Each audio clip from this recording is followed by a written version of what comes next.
At 5, Georgians caught off guard. They say the state's Department of Community Affairs abruptly stopped accepting applications for its rental assistance program. Now, this program was launched in 2020 to help out those tenants to pay for their rent during the pandemic. But many are still asking for help as they deal with rising rent costs and inflation.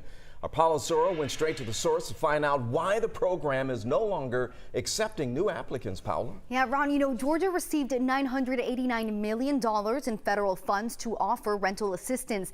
The DCA tells me it's already given out nearly 85% of that money, leaving some Georgians wondering, where can I turn now? More than 48,000 tenants and 8,000 landlords have benefited from the Department of Community Affairs Rental Assistance Program. But as of late last week, the department has stopped taking applications. It would be somewhat irresponsible for us to keep taking applications, knowing that we don't have funds to fund those applications. Deputy Commissioner of Housing with the DCA, Tanya Curtin-Curry, says they've already given out more than $830 million from the $989 million in federal funds Georgia received.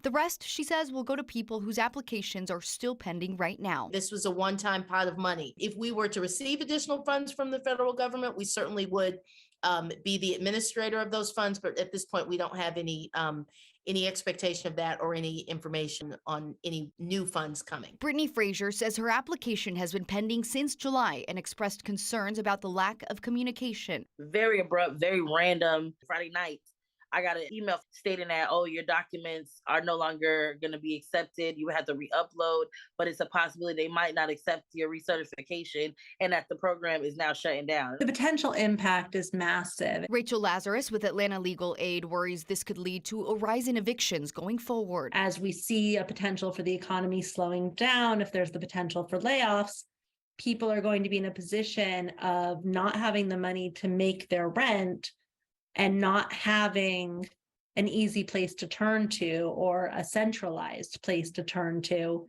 for assistance. Now, again, if your application was pending, the DCA says you should receive financial assistance. That's if you're eligible. I asked the DCA how many pending applications are left, but they could not give me an answer. Now, coming up at 6, where you can turn if you weren't able to apply for this program but need that financial help. Okay, Paula, we will see you at 6 o'clock.